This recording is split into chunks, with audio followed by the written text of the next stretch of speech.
They say the best revenge is living well, and maybe just a little bit of gloating. That's exactly what we're likely to see in Jimmy Kimmel's monologue now that his show is officially back on the air. No matter what Donald Trump or his supporters tried to do, the boycott failed. And our voices were louder. Kimmel is back, Trump is upset, and so are his allies. In fact, Jesse Waters even had a bit of an on-air meltdown after seeing his side lose this battle. We'll get into that reaction in a moment. But first, if you're enjoying the coverage, please take a second to hit the like button and subscribe to the channel. It really does help us keep going. Now, before we break down Jesse's response to this great news, I want to highlight Jessica Tarloff's thoughtful commentary from when Kimmel was first taken off the air, because it was one of the rare moments of clarity coming out of Fox News. The media and politicians and everyone, all the editorial boards of the nation's biggest paper, including the Wall Street Journal, that wrote Mr. Kimmel's words were only moderately offensive. We want to be clear that none of this justifies the right's resort to regulatory censorship. And the premise that Democrats are more concerned about Jimmy Kimmel than they were about the tragic assassination of Charlie Kirk is completely unfounded. Democrats said all the right things that all of us felt about, that it was tragic, that violence, political violence, has no place in our society. And we were met with, this is your fault, and we are at war. There's been this move today to rewrite the story of how Jimmy Kimmel ended up being indefinitely suspended, to absolve Brendan Carr of his role in this and the government's larger role in it. But the timeline just doesn't add up. I've heard, well, read the Hollywood Reporter and read the Wall Street Journal on this. I looked through all of it, and the common denominator is that Brendan Carr said to Benny Johnson, we can do this the easy way or we can do this the hard way. And the affiliates, who were already freaking out about it for sure, decided then that they were going to pull it. And so ABC and Disney in general, Bob Iger, had no choice but to do it. There are some smart Republicans that are cautioning them to come back from this line. Ted Cruz, of all people, who's the chair of the Commerce Committee, which actually has oversight over the FCC, said what Carr said there is dangerous as hell. That's right out of a mafioso. When it's used to silence conservatives, we will regret it. We should denounce it. So I understand now we don't live in cancel culture. It's just consequence culture. And you think an eye for an eye is a good solution to everything. That's what I've seen pelted at me about this. Well, you did this, you did this, you did this, you did this. That is not a way to run a free society. And you can't just trample on the First Amendment because something tragic and horrible happened. When the story first broke that Donald Trump was pressuring Disney's Bob Iger, the narrative pushed by the right was that Jimmy Kimmel had been taken off the air for saying something offensive about Charlie Kirk. We know that was never the case. But even if we play along with their argument that so-called public pressure could force Kimmel off the air, then it's only fair to say that public pressure in the other direction brought him back. And that's exactly what happened.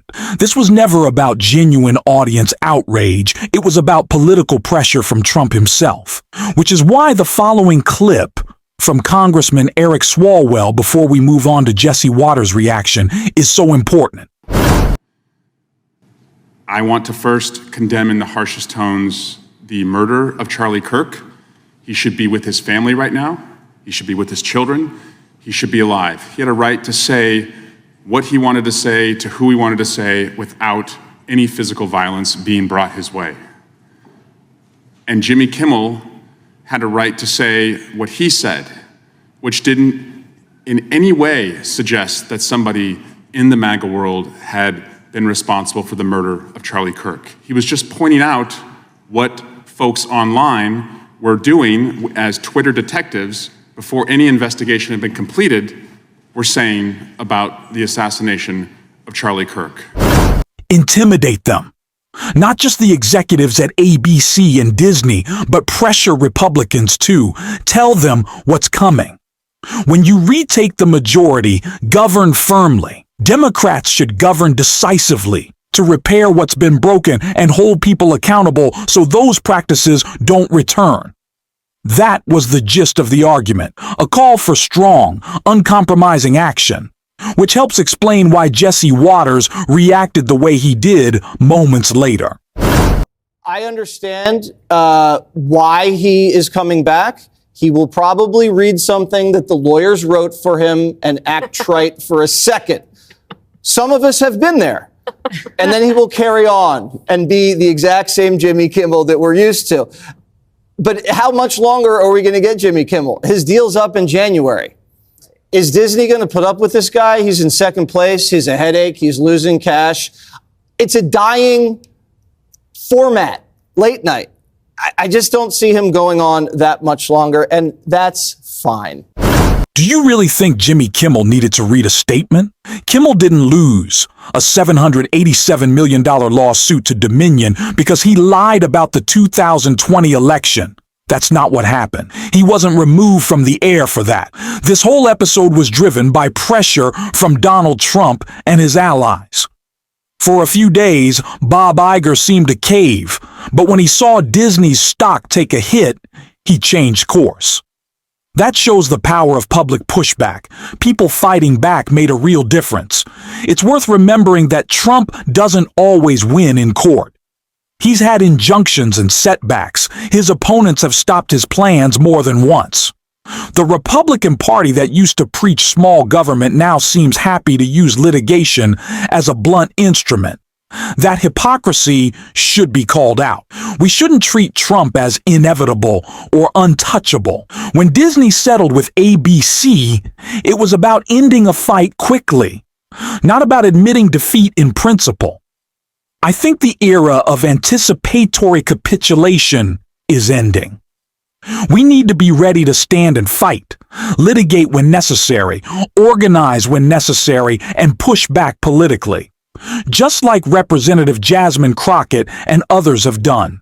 If they keep suing, we fight back. Don't back down. Meet them in the courts, in the ballot box, and in the court of public opinion. The president has decided that he wants to shake down people as relates to the First Amendment because he has filed not one lawsuit, not two lawsuits, but he has filed numerous lawsuits. He filed a lawsuit against the New York Times. He filed one against the Wall Street Journal, against CBS, against ABC, against the Des Moines Register. He is doing all of this because he wants to quash any speech that is not appreciative or lauding him, which is pretty much anything that's factual. So let's talk a few facts about these January 6 felons that should still be incarcerated because they went through the process, but because they were doing things on his behalf, of course, he wanted to let them go. So they released more than 1,000 people who participated in the insurrection on this government, many of whom had previous criminal records, like Mr. Theodore Mendenforth, who was convicted of predatory criminal sexual assault of a child,